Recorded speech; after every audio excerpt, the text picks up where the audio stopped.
Let's get at it today, you guys. What we are talking about is how to increase sales by changing just one thing. Increase your sales by changing just one thing. Okay, you guys, first things first, you guys can win stuff. I don't know if you know about that or not. The way that you do that is you subscribe to my YouTube channel, comment on my YouTube videos, and share my YouTube videos into social media, tagging myself or my business page in it, just so I know that that's what you did.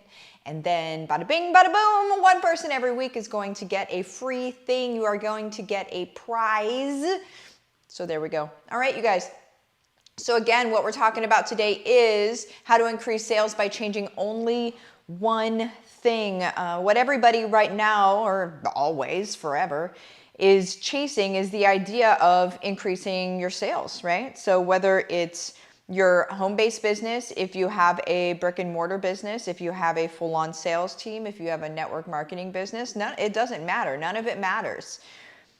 The way that you're going to increase your sales is all about one thing. And the interesting thing is that I see people, like I'm in a lot of masterminds, and I see a lot of heads, or I guess titans of industry, right? And heads of business, and they're all kind of just freaked out about not being able to increase their sales, and they see their sales slumping right now.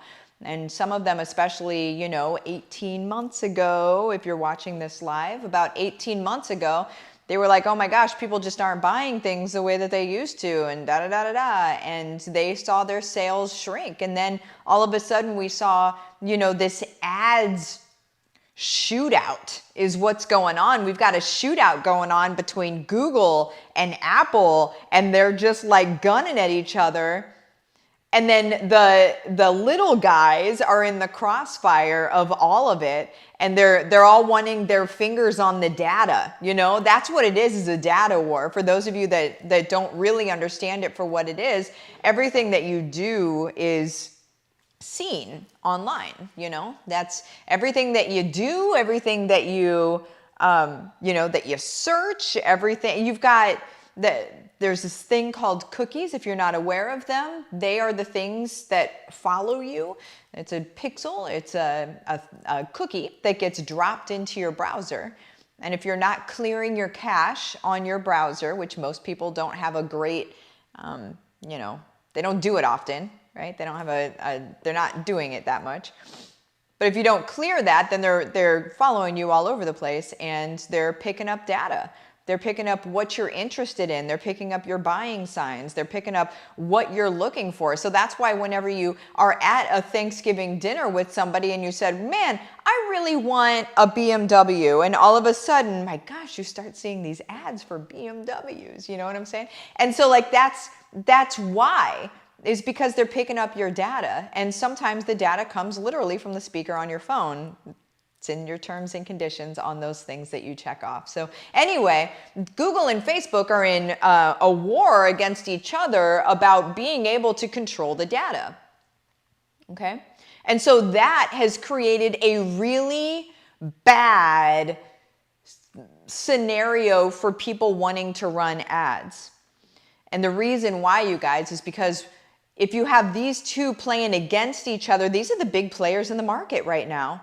But if you don't have one wanting to shake the other one's hand, your data is now disconnected and costing people, businesses that use ads, more and more and more money, because now you can't have them linking hands. You can't say, I'm looking for these people trying to buy this one thing, or these companies can't do that. Now they have to almost come at them as cold audiences, and it's cost more money to reach a cold audience. Anyway. So, you guys, here's all that you need. All that you need to change is this one thing to be able to have more sales. What does it always come back to? So I am a firm believer of taking it old school. I grew up on a farm. I dig old school ways, right? I dig face-to-face in some instances, but I dig human to human. I really dig relationships. I really dig giving people something of value. I really dig being able to help people out, right? And so you guys, what everybody is, I'm going to use the word avoiding because I don't think it's because they don't know. I think it's because they're looking for hacks and they're, excuse me, looking for shortcuts, right? They're trying to automate as much as possible in their business because they don't want to have to spend money on people and they don't want to have to spend time and resources on bringing clients into their business. And that's what these big businesses, they're always looking for the cheap way out, always looking for a way that is easier to bring people in. But let's look at what that means in the long term. In the long term, the easier that it was for you to bring somebody in, the shorter the amount of time is that they're actually going to be with you. Does that make sense? It's kind of like a root system on a tree, right? Or a plant.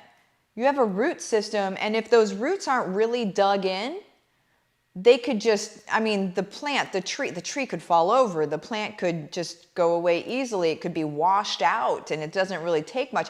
But once those roots are entrenched and are deep, good luck. Good luck.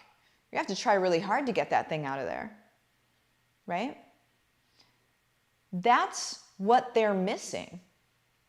And you can see it. You can see it when, I mean, how many times have you reached out to customer service at any service that you utilize right now, whether it be your cell phone service or whatever? When you reach out to customer service and it's a big company, what's your experience?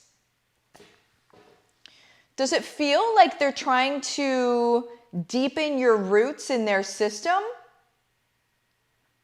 Or does it feel like they're just trying to get you off the phone? Or drop you into somebody else's queue?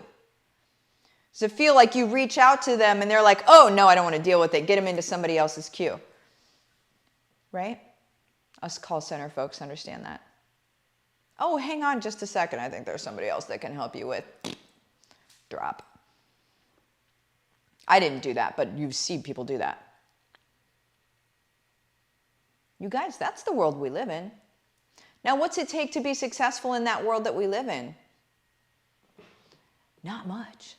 Okay? Not much.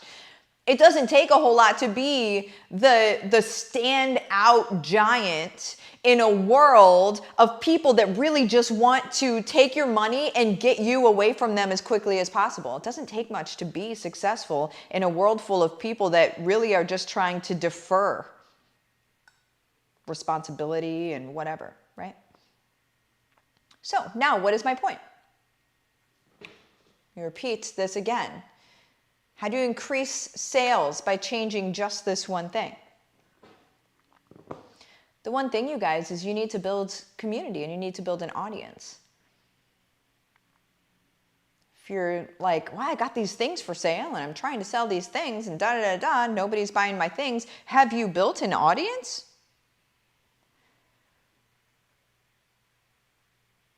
Why do they want to buy from you? What makes you different?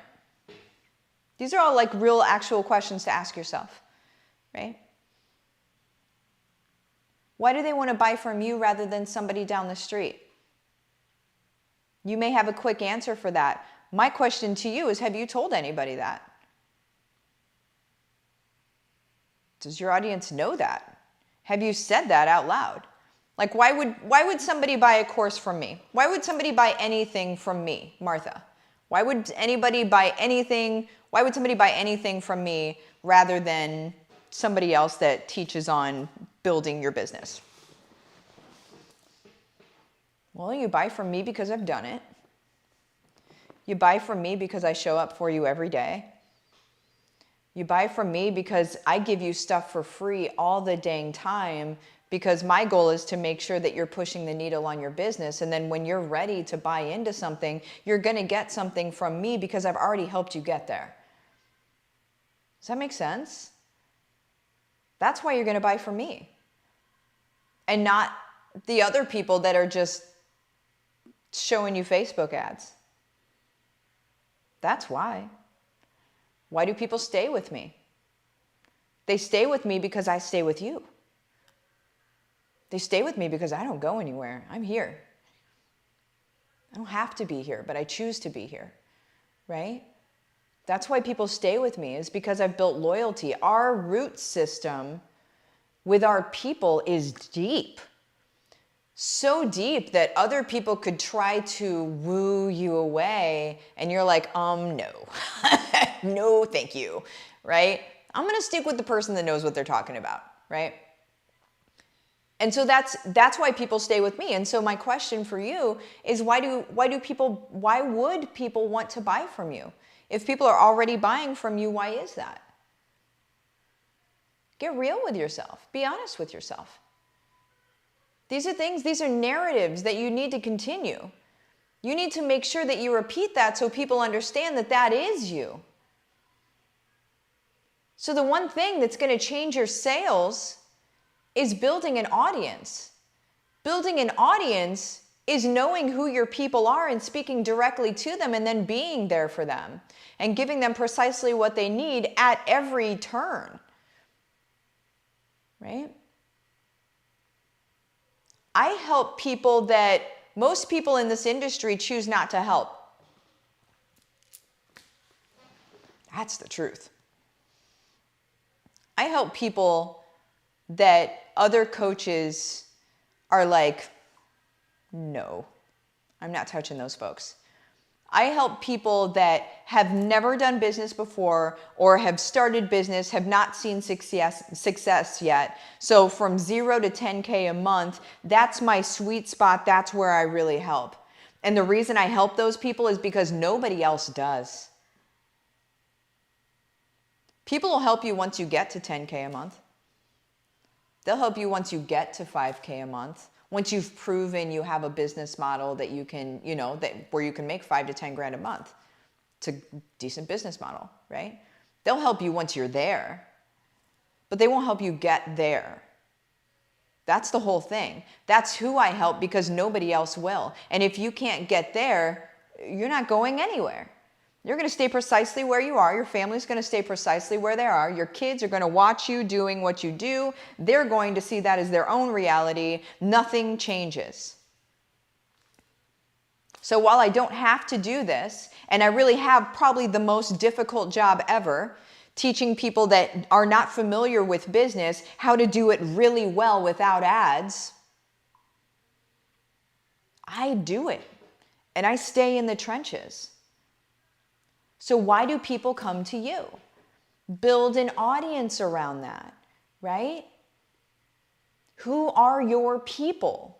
Speak to them, give them what they need. This is what all of the corporations and everybody is missing. And it's not because they don't know, guys. It's because they're lazy and because they're trying to choose something else. They're trying to choose easy.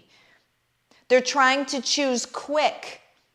And at the end of the day, you might look at them and you might say, I want to be like them because they're a big corporation and they're doing this right. You guys, they're not. Their attrition is a freaking, turnstile. Their attrition is 5 people in, 5 people out. It's not good, guys. They manage to fix their profit to a point where it's okay, but it's not actually good. Don't repeat things that you see corporations doing. They're doing it wrong. If you want to see true success, you guys, you have to take it old school and you have to build an audience. You have to build community. You have to. It's where our world is going. And I don't know if you've been out and about, or I don't know, just eyes open for the past 18 months. People are screaming and starving for community. They're starving for somebody else alongside them trying to do the same thing that they're doing and not making them feel so dang crazy trying to do it. Okay? So if you want more sales, what you have to do is you have to build an audience. right? If you guys aren't in my group, it is the Families Creating Legacies group. The link is in the description of this video. Totally 100% suggest that. Also, we are going through a rebrand right now, and then we're also like completely expanding HBR, which is going to take it up to about 10K. It's about 90% off right now. So the way that you jump into HBR, which I would suggest doing by the end of next month, but the sooner the better, for you to actually be able to start living this life. You wait another month and you've deferred your success another month. Totally up to you, but it's not how I roll. When I decide I'm gonna do something, I jump in. So if you wanna be like me, I would jump in. So what you would do is go to Livin the Dream with Martha, message me the words, let's do this, rainbows and unicorns, we'll have a conversation. I'll give you the details of HBR, which is home business or home-based revolution. And what we do is we pull back the curtain on how to run and scale a successful home-based business. And it could be many things. You could do many different things. You have many different income streams. It's not any one thing. Many eggs, many baskets. That's security. All right, you guys, let me see what you guys are saying over here. Let me get this out of here.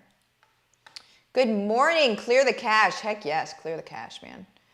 Good morning.